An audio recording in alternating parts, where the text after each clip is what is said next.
have a responsibility to ensure that an attack like this does not happen again.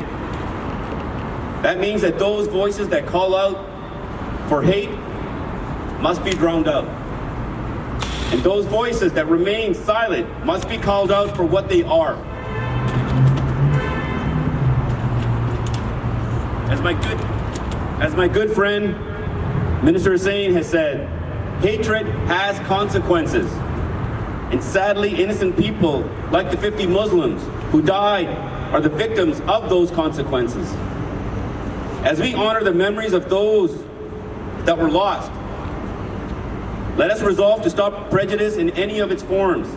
Let us strengthen our society based on trust and understanding. And let us ensure that our places of worship, whether it be mosques, churches, synagogues, temples, or gurdwaras, are safe for our families and our communities. And I join all of you and those around the world in condemning the terrorist attacks in New Zealand. It is only with the education that we can overcome those feelings of hate that certain segments of the society may be feeling. And in particular, the topic that I was actually asked to speak about today is the topic of Sharia. Now, many of the Sharia in general, this is literally translated, it's an Arabic word, and it shares its origins with other Abrahamic faiths. Literally translated, it means watering hole. So you and I, when we tend to associate the word Sharia with a system of laws as you and I understand them, so what is the Sharia if the Quran is Sharia as you and I understand it, and only 90 verses actually deal with law? Then what is the Sharia? Now, they're living.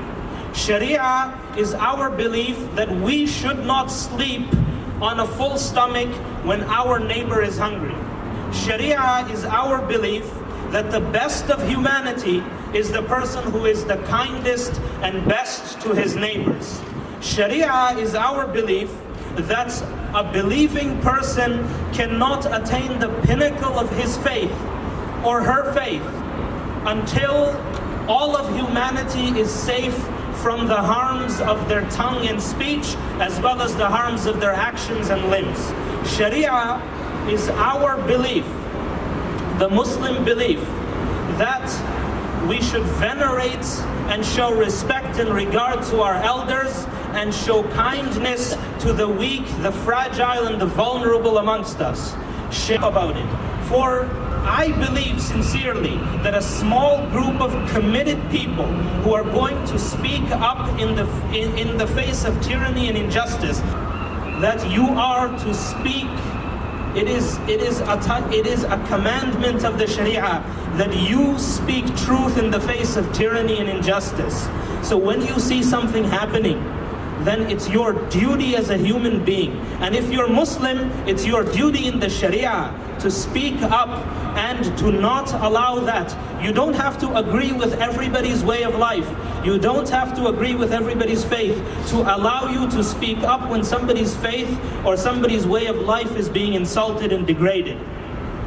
So mine and act and to make a difference in the community they live. But looking back at Naeem and the way we grew up together, he was somebody who is always out there helping out other people. If somebody is hurt in the playground, he's the one who's found sitting in with that individual and trying to help him out and make him feel better. Anybody, if we get into a fight, he's the one who's going to come in and he's going to put peace among us and later on say, hey, you know what, we are from the same school, what are you guys talking about? Lots of things. And the moment I think about it, lots of things that flash and they go through my mind about where Naeem Rashid was and where he is right now. Taking action. So I want each one of you to turn to your right and say Assalamu alaikum or greet the person on your right, please. Start now. Turn to your right and say salam. Now you turn to your left and say salam. At least you should know the name of your neighbor.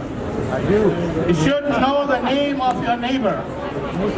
This is why we are here.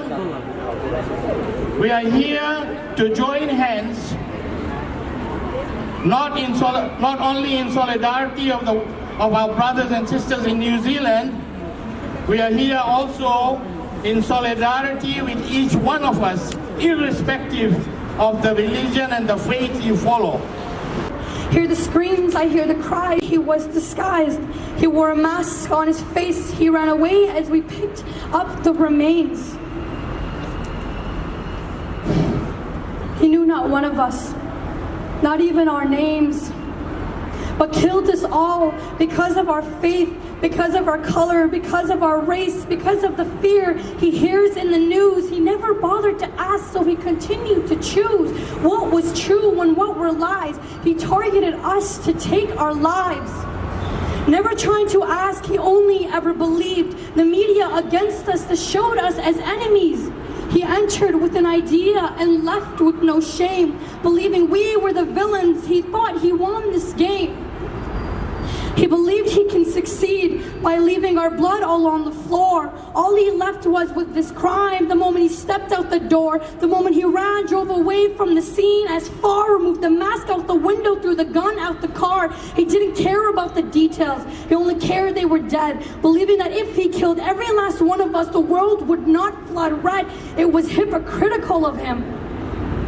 He believed we lived to kill others. Yet it was his hands that are stained with the blood of our dead sisters and brothers. He left a mess we had to clean, blood stained the floors, the families. What were we supposed to say? How do we explain that their mother or brother had been murdered away too soon of time, too soon of stage? Their son was 15 years old, entering the masjid to pray, entering the synagogue to pray, entering the temple to pray, entering the church to pray. Their son was only 15 years old.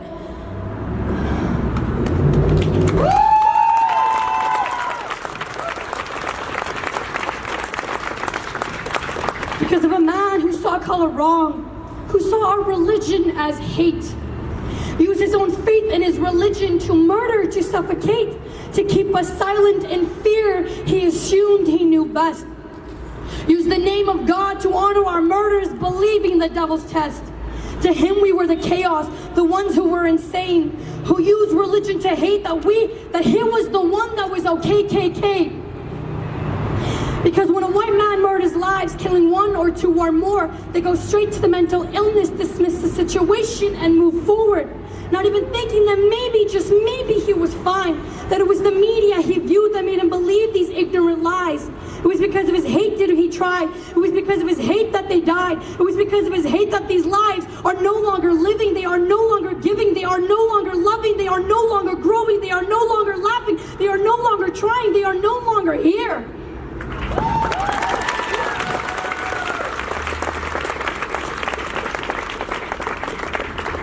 What if it happened right now, where we stand, holding a gun in his hand, holds it up and pulls the trigger. I tried to hide, we ducked for cover. What happened if he did it right now? Because he did. Because of his hate. Thank you.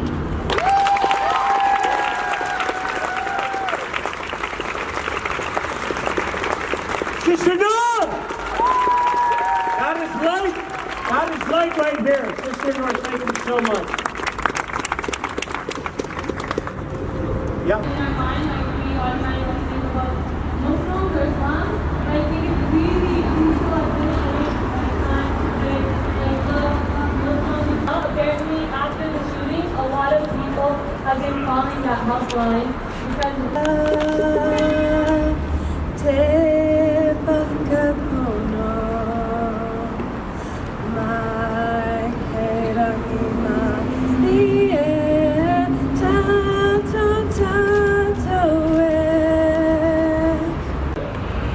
that each one acts in accordance with his concepts.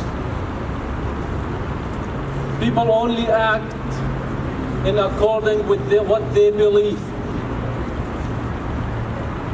Actions and behaviors are nothing but the manifestations of thoughts, concepts, and beliefs.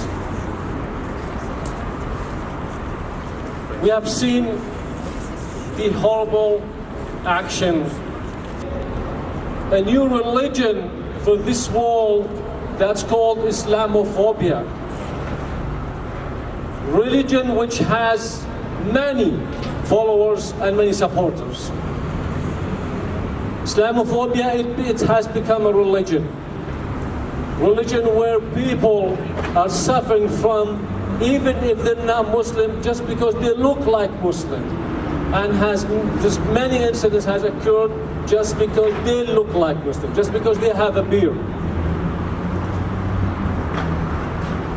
You guys say, we do not want you to live in fear that this could happen to you. And they put their money where their mouth was, and they sent the police to all our mosques, at our prayers, always there whenever we needed them. One person in particular, two of them, Gareth Blount and Anthony Statham from the BC Hate Crimes team, they visited every mosque on the day of Jummah throughout the lower mainland. They've probably seen more mosques and Islamic centers than even most Muslims. And they came, they joined in prayers. They were there to let the folks know that we're here for you. Any instance of Islamophobia or any instance of racism, let us know so we can know and we can help and we can be there to support you. So in keeping with this, Gareth Blount, whose idea was this gathering, he wanted but no, it is in our lineage, the women in our history. They were educators. They were warriors in the front lines of oppression. This is our ancestors we are following. We have not been liberated by Western society. We have been liberated by our faith.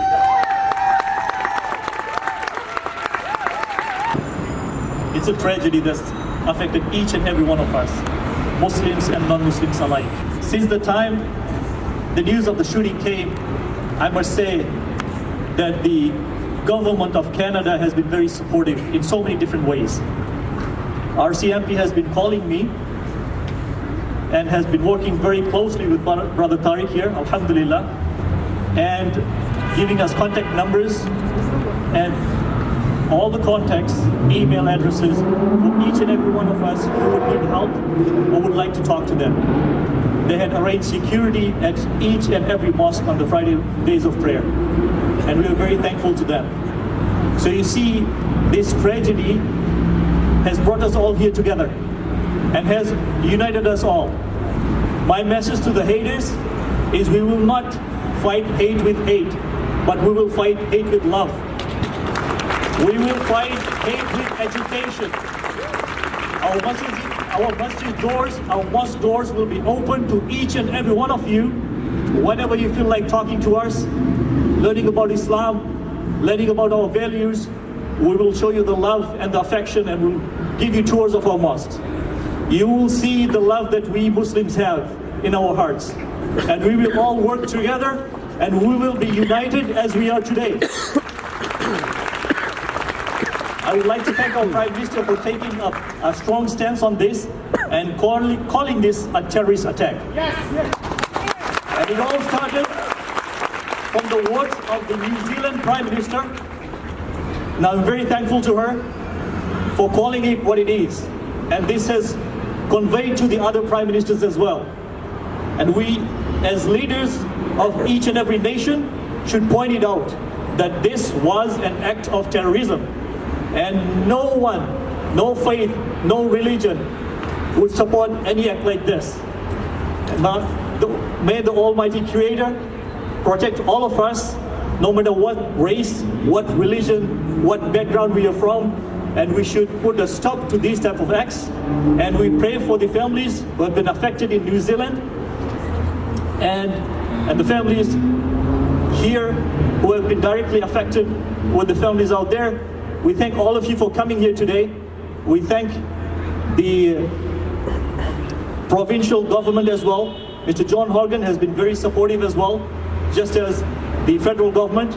And we thank all of you for coming here today. Thank you so much. Assalamu alaikum wa rahmatullahi wa barakatuh. Don't thank people, you don't thank the divine. So I thank each and every one of you for coming out. But I have a question for you. What next? Are you the same person you were on Thursday? Am I going to be the same person I was before knowing about this incident, before understanding and being aware of the reality of the world we live in? This world is filled with ignorance. Allahu Akbar, Allahu Akbar.